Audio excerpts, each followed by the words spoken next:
Hola, ¿qué tal? Muy buenas noches. Hoy jueves vamos a hablar sobre lo que todo mundo está esperando que hablemos, sobre las 7 palabras de nuestro Señor Jesucristo. Algunos hablan sobre frases, otros oraciones, pero son palabras muy importantes que nuestro Señor Jesucristo hiciera desde la cruz del Calvario.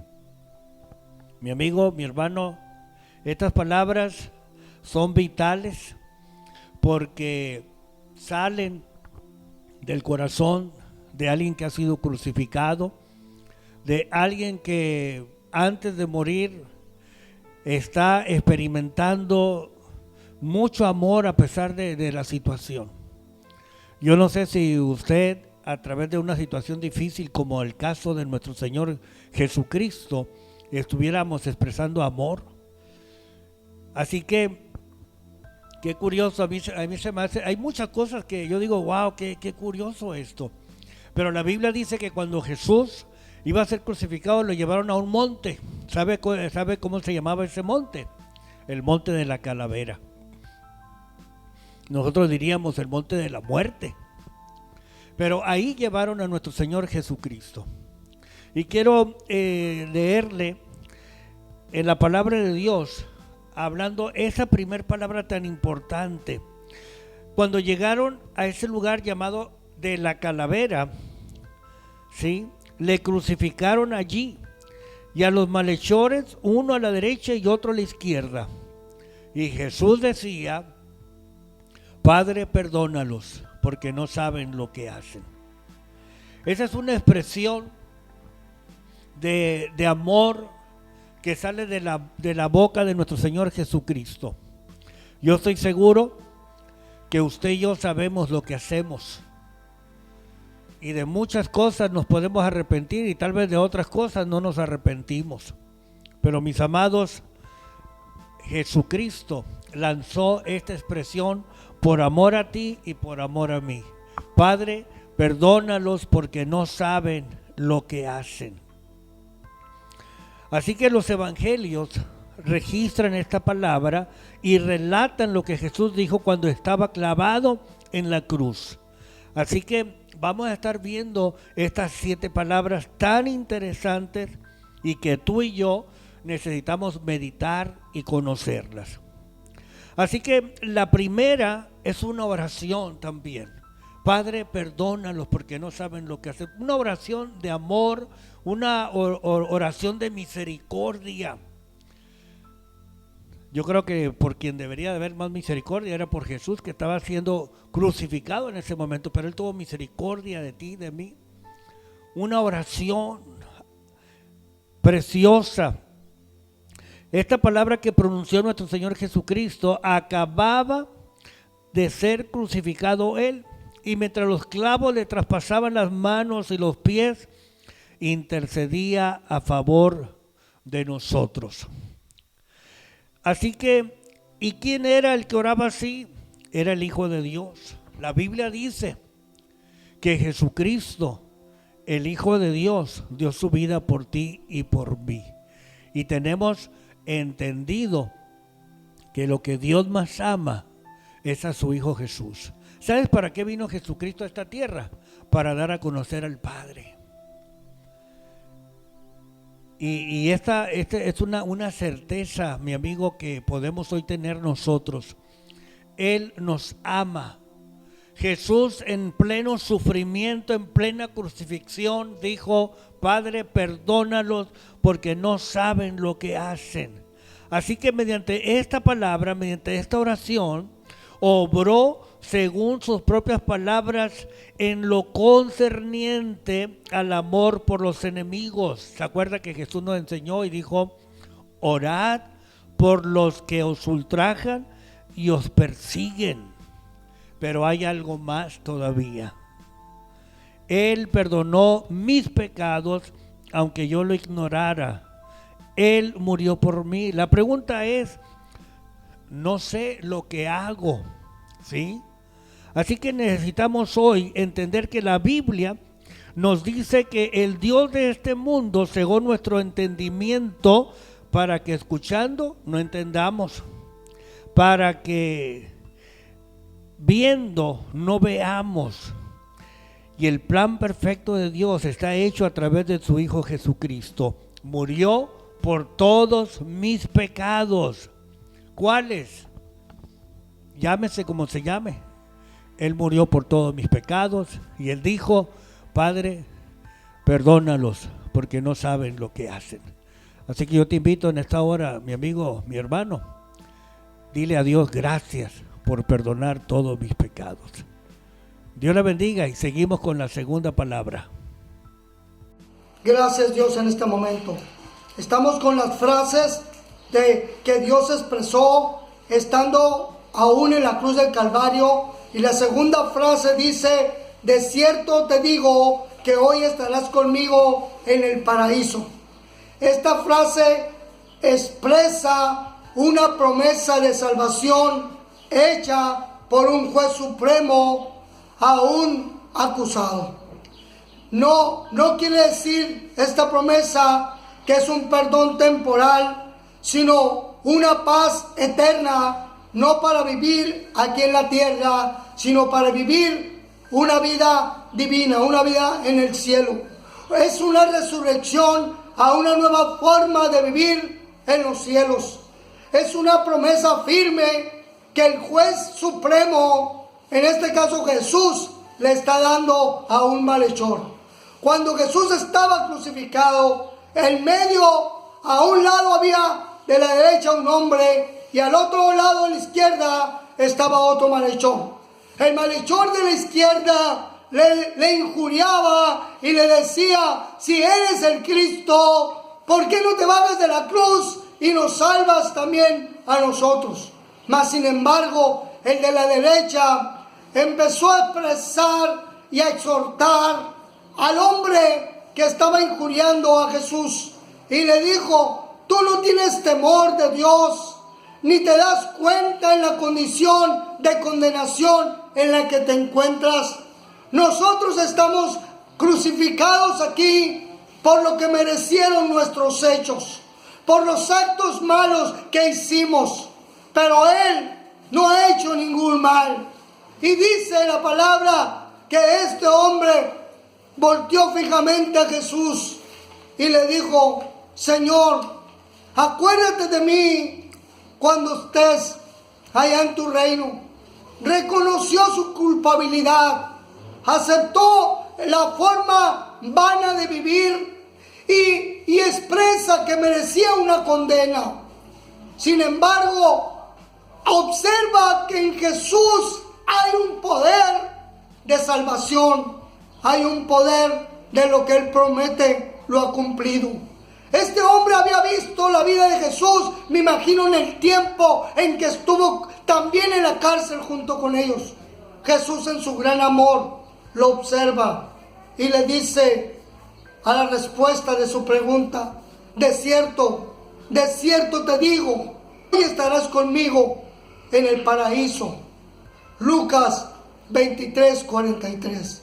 Jesús en su gran amor a este malhechor a punto de morir le da la promesa de salvación y vida eterna, porque mira claramente que en su corazón hay un deseo de arrepentimiento sincero. Tenían la misma oportunidad los dos malhechores, uno la rechazó y el otro la aceptó. Y hoy este día Dios hace la misma invitación. ¿Cómo estamos viviendo nuestra vida? Reconociendo que llevamos una vida incorrecta, una vida injusta, una vida fuera del camino de Dios, o una vida que no acepta, que está viviendo fuera de la voluntad de Dios. Este hombre le faltaba poco para morir y reconoce a Jesús y le pide ayuda. Y Jesús en su gran amor se le expresa y le dice, hoy estarás conmigo en el paraíso. En la tierra, humanamente hablando, cuando una persona es apresada y se declara culpable, inmediatamente es encarcelada, se le ponen las esposas y se le va a su celda. En Dios, sin embargo, en su divina providencia, cuando tú dices yo soy culpable, acepto, he pecado, he fallado contra el cielo y contra ti, Dios te absuelve, te perdona, te da una oportunidad de una nueva forma de vida que es en Cristo Jesús.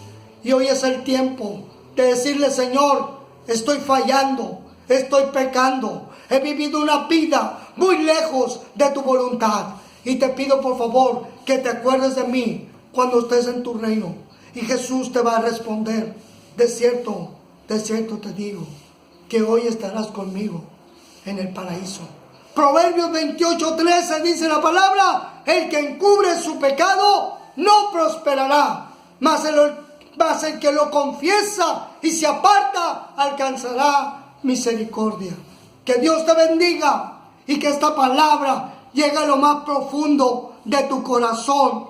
Que Dios, aún estando Jesús crucificado, tuvo compasión, amor, misericordia y te perdona. Dice la palabra: el que encubre su pecado no prosperará, mas el que lo confiesa y se aparta alcanzará misericordia. Que Dios te bendiga y que esta palabra llegue a lo más profundo de tu corazón. Que Dios, aún estando Jesús crucificado, tuvo compasión, amor, misericordia y te perdona y te ofrece vida eterna y te ofrece su perdón y su gran amor. Y Dios es fiel y verdadero, y lo que Él lo promete lo cumpla y lo cumple y lo cumplirá en ti. Si ahorita dices: Señor, he pecado, te necesito, dame una oportunidad. Que tu Espíritu Santo traiga convicción a mi corazón y que esta palabra me haga cambiar de pensar para poder vivir una vida nueva en ti, para ti, y caminar una vida para el reino de los cielos. Que el Señor te bendiga y te doy un abrazo de este siervo José María Díaz Rubio a tus órdenes. Que Dios te bendiga y te guarde y te dé esa promesa en tu corazón. Amén. Amén. Buenas tardes, noches. Continuamos con el análisis de las 7 frases que dijo Jesús, ¿verdad? Vamos a continuar. Dice Juan 19, 25 al 27, voy a leer. Estaban junto a la cruz de Jesús su madre y la hermana de su madre, llaman 2 mujeres, María, mujer de Cleofas, y María Magdalena. Cuando vio Jesús a su madre y al discípulo a quien él amaba, que estaba presente, dijo a su madre: Mujer, he aquí tu hijo. Después dijo al discípulo: He ahí tu madre. Y desde aquella hora el discípulo la recibió en su casa. Vamos analizando un poquito esta palabra a continuación.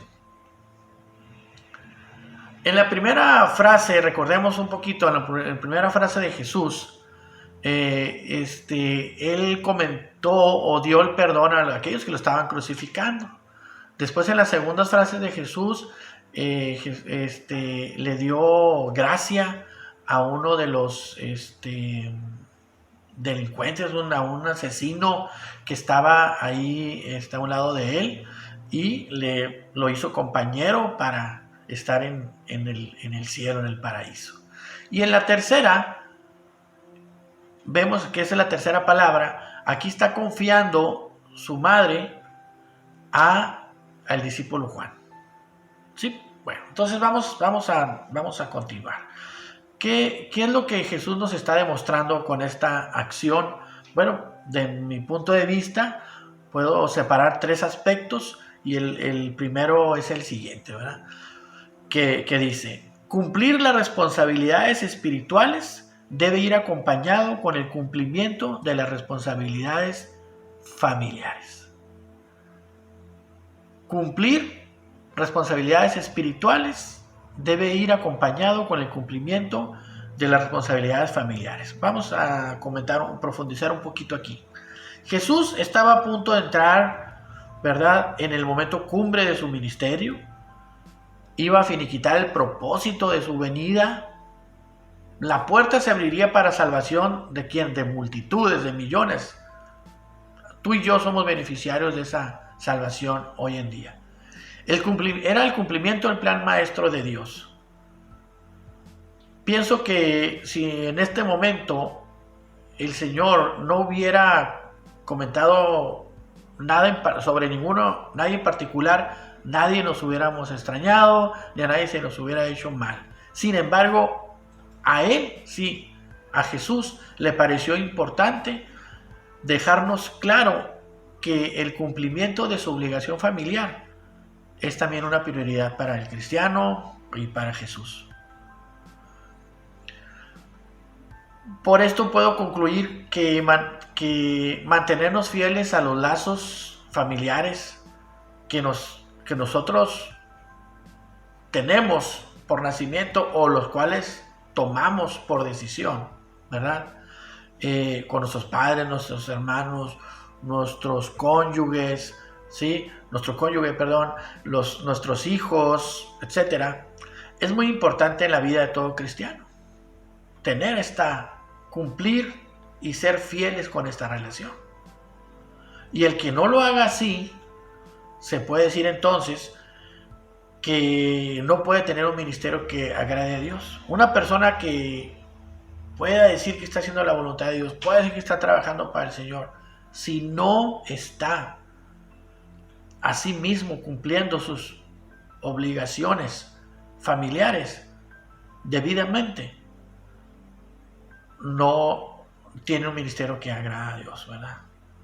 Por supuesto que todos queremos tener un ministerio para agradar a Dios, ¿verdad? Entonces vemos que aquí Jesús cumplió su ministerio para lo que venía en la tierra y su ministerio espiritual, pero como parte de ese mismo ministerio cumplió también con sus obligaciones familiares, ¿verdad? Que era buscar, responsabilizarse de dejar un seguimiento para su madre que se iba a quedar aquí en la tierra, ¿verdad?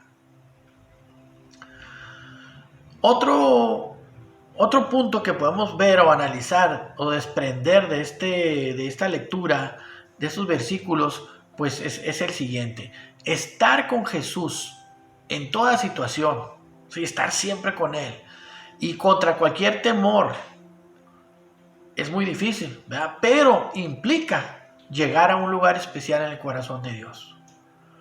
Implica un resultado de que el Señor nos va a considerar fieles. Fíjense, Juan estuvo ahí al pie de la cruz junto a las mujeres mencionadas, ¿no? Que dijimos ahorita: María, la madre de Jesús, su hermana, María, la mujer de Cleofas, y ¿quién más? María Magdalena, ¿verdad? Puras Marías, todas se llamaban María, pues como ahorita, ¿no? Bueno, Juan estuvo ahí junto con ellas, ahí en la cruz, ¿sí? Corriendo el riesgo de ser arrestado por los romanos, que eran la policía de ahí y eran los que estaban crucificando a Jesús, o ser linchado por el pueblo. Acuérdense que el pueblo acababa de decir, hace unas horas, acaba de decir: crucifíquenle sobre Jesús, ¿verdad? Se lo habían pedido la crucifixión de él. No obstante, y pese a los riesgos que tenía y las amenazas que había sobre los seguidores de Jesús, él permaneció con Jesús no solo de palabra, también permaneció con él en acción. Ahí estaba en presente. ¿Dónde estaban el resto de los discípulos y seguidores de Jesús? Todos encontraron una buena razón para alejarse de Jesús en esos momentos. Desde el más fuerte hasta el más rico o inteligente, todos se fueron, menos uno. ¿A quién podía confiar Jesús el cuidado de su madre terrenal? Ya estaba muy fácil decidir, ¿verdad? Ya no había muchos candidatos, solo quedaba Juan. ¿Quiénes se habrían ofrecido, por ejemplo, si hubiera el Señor pedido a alguien que cuidara a su madre, a María, si se los hubiera preguntado en la última cena? Hubiera habido muchos candidatos, hubiera habido, yo creo, hasta pleito por ver quién se encargaba de ella. Sin embargo, en este momento fue el momento para elegir al candidato, y ahora sí, el único fiel hasta el fin fue Juan. y qué gran honor tuvo de haber sido elegido por el mismo Jesús como alguien digno del encargo, ¿verdad? Entonces, a eso me refiero. Como tercer punto, podemos ver que debemos honrar a Jesús y nuestros compromisos con Dios, aún en momentos de oscuridad y desesperanza. A María le pidió que se hiciera, que considerara a su hijo a Juan, y a Juan le pidió que considerara a su madre a María. No les preguntó, les pidió eso, les dio esa instrucción. ¿Qué fue lo que hicieron? ¿Qué hubiera hecho algunas personas? ¿Sí? ¿Sí? Dice que Juan recibió a María en su casa desde esa misma hora. ¿Sí? ¿Qué pudieron haber dicho? A lo mejor pudieran haber dicho, bueno, ok, vamos a ver qué dice nuestra familia, ¿verdad? Porque pues a ver, no vaya a ser que pues es que yo debo estar mejor con el tío fulano, o a mí me gusta vivir sola, ¿verdad? Yo estoy bien a gusto aquí. No. Si esa fue la voluntad de Jesús, ellos pudieron haber hecho muchas cosas, pero no se esperaron. No se esperaron, sino que esa misma hora María fue recibida por Juan en su casa. Quiere decir que esa misma noche María ya durmió en la casa de Juan. O durmió, o lloró, o estuvo ahí, ¿verdad? En su duelo, acompañada por Juan, ¿verdad? Eso se llama obediencia y fidelidad. Esa es la clase de líder y seguidor que Jesús busca, ¿sí? No me queda más que dar gracias a Jesús por su venida y por la nueva vida a que nos ha llamado. Que tengan buenas noches. Muy buen día, Dios les bendiga. Saludos a todos, estamos compartiendo las 7 palabras. A continuación voy a compartir la 4ª palabra que dice: Dios mío, ¿por qué me has desamparado? Pueden visualizarlo también en el libro de Mateo, capítulo 27, versículos 45 y 46. Voy a dar lectura a continuación. Dice la palabra: y desde la hora 6ª hubo tinieblas sobre toda la tierra hasta la hora 9ª. Cerca de la hora 9ª, Jesús clamó a gran voz diciendo: Elí, Elí, lama sabactani. Esto es: Dios mío, ¿por qué me has desamparado? Podemos ver aquí en la escritura que Jesús mismo se convirtió en hombre, vino a la tierra, caminó entre nosotros, pero nunca hubo pecado en él. En esos momentos que él estaba siendo crucificado, había pasado por un juicio, había pasado por golpes, por humillaciones, lo habían desnudado, lo habían exhibido camino al lugar donde lo estaban crucificando, desnudo. Podemos ver que en ese momento dejó su naturaleza de Dios, siendo hombre totalmente, para poder cargar con el peso de nuestros pecados. Por eso sintió esa soledad, por eso clamaba diciendo: Dios mío, ¿por qué me has desamparado? Porque estaba soportando todo el peso de tus pecados, de mis pecados. Se había despojado de su deidad, se había despojado de ser Dios, y estaba en un lugar donde tú y yo deberíamos haber estado para pagar nuestros pecados.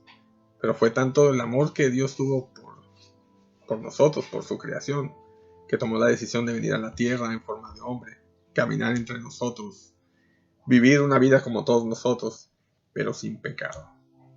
Sí, la gran diferencia entre Dios y nosotros, que cuando Jesús fue hombre, caminó sin pecado. Y aquí podemos ver cómo en esos momentos de soledad él mismo estaba clamando a Dios: ¿por qué me has desamparado? Hay una promesa del Señor en el libro de Josué 1:9, dice: mira que te mando que te esfuerces y seas valiente, no temas ni desmayes, porque Jehová tu Dios estará contigo donde quiera que vayas. Es una promesa que Dios nos ha dado, pero si nosotros estamos viviendo en pecado, si nosotros no estamos viviendo en santidad, esa promesa no se va a cumplir. Si tú estás en pecado, si tú estás haciendo lo incorrecto delante de Dios, si tú estás transgrediendo los mandamientos de Dios, entonces la presencia de Dios no estará contigo. La presencia de Dios estará tan lejos de ti como en esos momentos en que Jesús estaba siendo crucificado. Pero hay una solución para todo ello, ¿no? Dice la palabra en 1 Juan 1:9: si confesamos nuestros pecados, Él es fiel y justo para perdonarnos y librarnos de toda maldad. Y es una promesa que Dios tiene para todos y cada uno de nosotros. Siempre y cuando confesemos nuestros pecados, Él nos perdonará. Y la presencia de Dios estará en todo momento con nosotros. Otro escenario en el que la presencia de Dios no estará contigo si tú no caminas conforme a su voluntad es si tú estás en el infierno. La presencia de Dios está totalmente ausente. Yo te invito a que reflexiones en estos días. Yo te invito a que abras tu corazón al Señor, a que busques más y más de la presencia de Dios y permitas que Dios more en tu corazón. Recuerda que Dios no habita en tinieblas. Si tú estás en pecado, hay tinieblas en tu corazón y Dios no habita en tinieblas. Necesitamos caminar en santidad. Dice la palabra que solamente el limpio de manos y puro de corazón verá a Dios. Y para ello es necesario que nos esforcemos, que caminemos conforme a la voluntad de Dios, que en todo momento estemos buscando la presencia de Dios, que nos mantengamos fuera del pecado, que nos mantengamos lejos de todo lo que nos puede hacer caer. Que Dios siga bendiciendo tu vida, sigue cuidándote, sigue buscando al Señor, comparte la palabra, haz células vía WhatsApp, haz conferencias para orar con otros hermanos, con otras amistades, con otros amigos. Permite que Dios siga trabajando y obrando en tu corazón. Recuerda que Dios tiene planes grandes y maravillosos, y cuando toda esta pandemia haya pasado, vamos a ser más en las iglesias porque Dios está haciendo que nos multipliquemos ahorita. Permite que este tiempo que tienes libre, la presencia de Dios entre más y más en tu corazón. Que Dios te bendiga y siga llenando con su presencia tu vida. Amén. Bendiciones. Buenas noches, gracias por continuar con nosotros, por acompañarnos en nuestra transmisión del servicio de estudio bíblico de aquí en la Viña Compañerismo Cristiano, en el cual estamos recordando las últimas 7 frases o 7 palabras que menciona o dice nuestro Señor Jesucristo en la cruz. Vamos a entrar a la quinta palabra, que es tengo sed. Cuando Jesús menciona esta palabra, esta frase, tengo sed, habían pasado ya 3 horas desde que había sido crucificado. Obviamente podemos entender que por su sufrimiento físico, las heridas que él había recibido, el estrés por el cual él estaba pasando, pues obviamente lo lleva a decir tengo sed. Pero podemos pensar también que Jesús menciona esta frase para poder cumplir el 100% de las profecías y las palabras que se habían dicho desde muchos años atrás con respecto al Mesías, a la obra que él iba a hacer aquí en la tierra, en la cual una de ellas se menciona en el Salmo 69:21, el cual dice: en mi sed me dieron a beber vinagre. Nosotros sabemos que Jesús siempre cumplió el 100% de la voluntad de Dios, y al decir tengo sed en ese momento, cumple así parte de lo que ya se había dicho que él iba a venir a hacer. Pero también podemos darle una connotación espiritual a la frase tengo sed. Jesús ya estaba por finalizar su obra aquí en la tierra. Eran los últimos momentos, podríamos decir, ahora sí que los últimos minutos que él iba a estar aquí en ese sufrimiento. Y él ya estaba viendo lo que venía adelante. Él ya estaba viendo la recompensa que Dios tenía para él por haber cumplido su voluntad aquí en la tierra. Él ya estaba viendo y anhelando la presencia, estar de nuevo en la presencia de Dios, cosa que pues durante algunos minutos finales aquí en la tierra, pues él menciona que siente que lo han desamparado, ¿no? Entonces Él ya está viendo hacia el futuro, Él ya está viendo lo que viene para Él. Así también el decir tengo sed, nosotros podemos entender que Jesús empieza a preparar el agua viva que más tarde se nos va a ser entregada a cada uno de nosotros, los cuales vamos a ser salvos gracias a esta preciosa obra que Él hizo, en la cual él mismo menciona a la mujer samaritana en el pozo en Juan 4:14, que dice: el que bebiere del agua que yo le daré no tendrá sed jamás, sino que el agua que yo le daré será en él una fuente de agua que salte para vida eterna. En su sed somos saciados a través de él como fuente de agua eterna. Por último, cuando Jesús hubo tomado el vinagre que le dieron, cuando él dice esta frase, tengo sed, él dice, consumado es. Y dice su palabra que, y habiendo inclinado la cabeza, entregó el Espíritu. En Juan 19:30 dice, Cristo, habiendo ofrecido una vez para siempre un solo sacrificio por los pecados, se ha sentado a la diestra de Dios, porque una sola ofrenda hizo perfectos para siempre a los santificados. En Hebreos 10:12-14, en el cual nosotros somos santificados gracias a esta obra que Él hizo. Dice su palabra que en Isaías que Él sufrió todas nuestras dolencias y todas nuestras enfermedades. Cristo, así como tú y yo, tuvo sed, sí, física. Quería tomar agua, pero Él también sentía lo que tú sientes. Más en estos tiempos que pues pueden ser difíciles para muchas personas, unos más que otros, pero al fin de cuentas tiempos difíciles. Dios entiende perfectamente tu necesidad. Dios entiende perfectamente tu sed y mi sed. Él sabe lo que necesitamos y Él está ahí a pesar de que Él estaba sufriendo, de que Él oró unas horas antes diciendo que si se pudiera que esta copa pasara de Él. Dios hace lo que sea y decir lo que sea es lo que sea. Dejar todo, dejar su reino celestial por venir, hacerse uno como nosotros, inclusive morir peor que muchos de nosotros, por ti y por mí, para que al final nosotros pudiéramos ser reunidos con Él. Él conoce tu necesidad, Él sabe lo que necesitas. Lo único que nosotros necesitamos es voltear a Él, humillarnos, reconocer su sacrificio que hizo por nosotros, que gracias a eso nosotros podemos acercarnos a Él y pedirle, porque también dice en su palabra que lo que pidamos nosotros en el nombre de Cristo se nos dará. Entonces yo te invito en esta noche a que reflexionemos en que Dios conoce las peticiones de nuestro corazón y nuestras situaciones. Y si nosotros somos lo suficientemente humildes para acercarnos a Él y reconocer su grandeza, reconocer su sacrificio, Él nos puede saciar de todo lo que nosotros necesitemos conforme a las riquezas en gloria que Él tiene.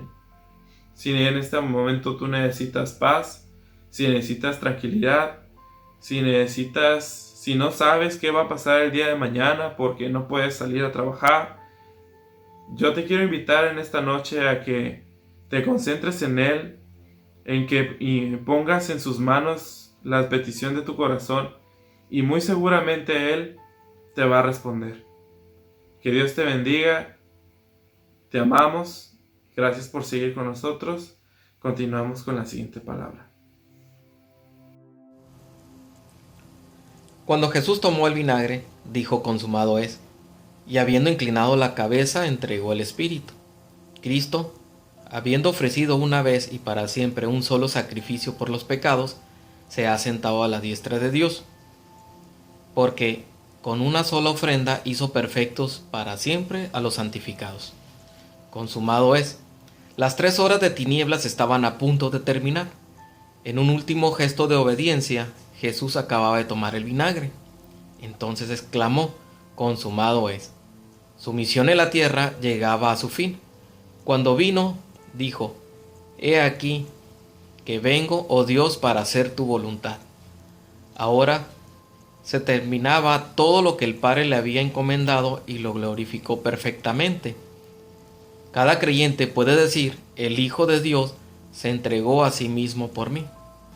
Todo deriva de la cruz, la salvación de cada creyente, la formación de la iglesia, el acceso al Padre, el futuro establecimiento de cielos y tierra nueva, en los cuales mora la justicia.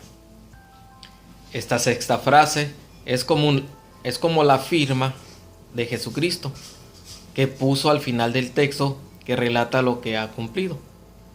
En el original es una sola palabra, tetelestai, utilizada antiguamente para indicar que una factura estaba enteramente pagada o una deuda cancelada. La obra de Jesús en la cruz es perfecta y está acabada. Sobre aquello no se añadirá, ni de ello se disminuirá. No hay nada más que yo pueda hacer, pues Él lo hizo todo y completo. Muy buenas tardes, bendiciones a todos. Para mí es un privilegio estar aquí desde su casa, mis amados hermanos. En donde sea que tú te encuentres, espero que este breve mensaje, inspirado por Dios, una porción breve de la palabra, pueda quedar sembrada en nuestros corazones y en nuestras mentes en este tiempo difícil, en este tiempo, vamos a decirlo, de encierro, pero sano en el Señor. Espero que sea un tiempo de reflexión, espero que sea un tiempo que lo disfrutemos entre familia, que podamos convivir y compartir, que tal vez nos hacía falta. Y nosotros los hijos de Dios sabemos tener tiempos de refrigerio, vamos a verlo de esa manera.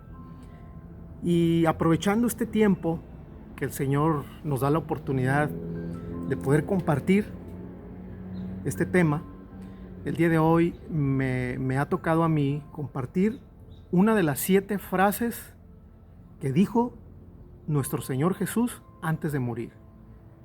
Y ya como mis hermanos han compartido las otras 6, a mí me toca hablar sobre la última frase que dijo el Señor. Esta que dice: Padre, en tus manos encomiendo mi espíritu.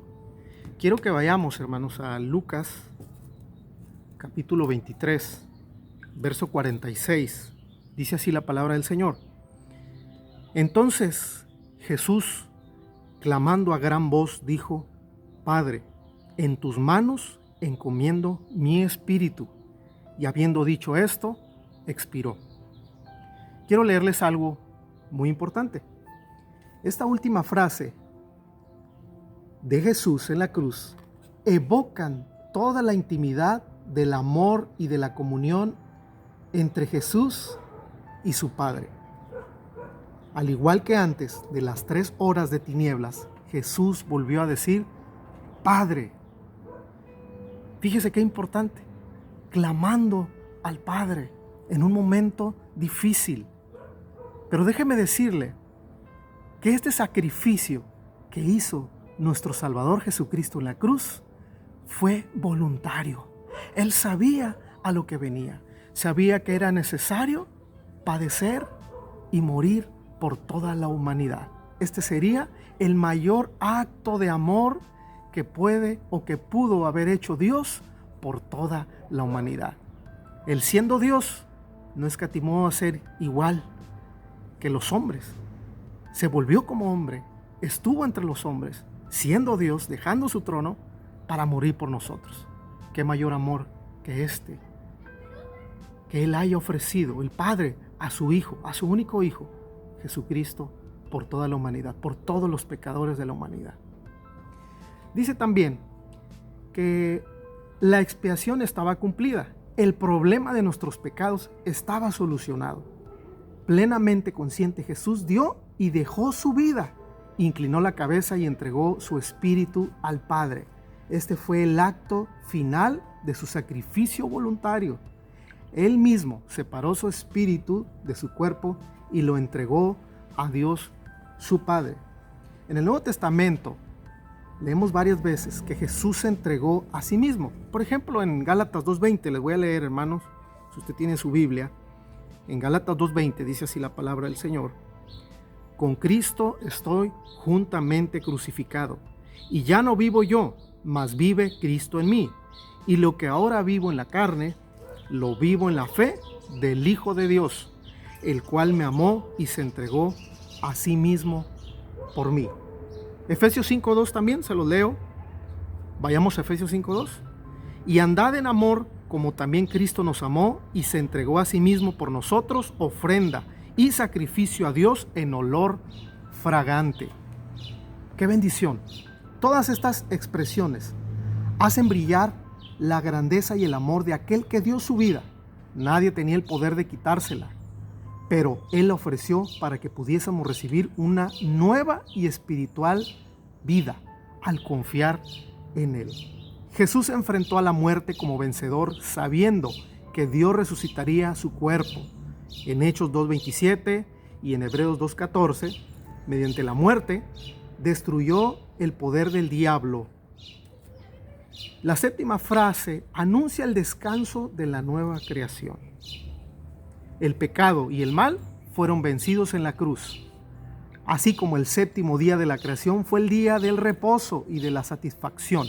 Igualmente, la séptima frase introdujo al Señor en el lugar del perfecto reposo de la obra cumplida. Mi mayor descanso está en Jesucristo. ¿Por qué? Porque Él entregó su espíritu y me dio paz, nos dio paz a todos y contentamiento a mi corazón, pues todo, lo que Jesús hizo por mí en la cruz satisfizo las demandas de nuestro amor de Dios por todos nuestros pecados. Estas palabras son el resultado del amor de Dios a través de nuestro Señor Jesucristo. Romanos 5:8. Les voy a leer Romanos 5:8. Dice: mas Dios muestra su amor para con nosotros en que, siendo aún pecadores, Cristo murió por todos nosotros. Y creo que ese es el mayor acto de amor que Dios puede mostrar a toda la humanidad. Y sabes, este acto de amor, este acto de reconciliación y de salvación nos reconcilia con Dios. El pecado nos aparta de Dios, definitivamente. Pero este acto de amor, esto que el Señor hizo en la cruz, y si reflexionamos en sus últimas palabras que Él dijo antes de morir, diciéndole al Padre: Padre, en tus manos encomiendo mi espíritu. Así que, mis amados hermanos, en nuestro diario vivir, creo que cada uno de nosotros debemos de reflexionar en lo que verdaderamente nos concierne como individuos, como seres humanos, creyentes o no creyentes. Quiero compartirte que el amor, la salvación de Dios está abierta para todo aquel que crea en Él y todo aquel que decide entregar su vida y su corazón y rendirse totalmente a Él. Y déjame decirte que no te estoy hablando de ninguna religión. Yo quiero compartirte del amor y la salvación del único Dios vivo, creador del universo, que Él está en espera que nosotros, sus hijos, nos acerquemos atentamente y confiadamente al trono, a acercarse a su presencia. La mayor virtud que podamos tener es decir: soy hecho de nuevo en Cristo Jesús. Que el Señor te guarde, que el Señor te bendiga y que estos días sean de bendición para ti, para toda tu familia, y no importando las crisis, las situaciones adversas que tengamos que llevar, Dios está en medio de nosotros. El Señor te guarde, el Señor te bendiga. Tu hermano Uri Sánchez. Dios te bendiga. Bendiciones.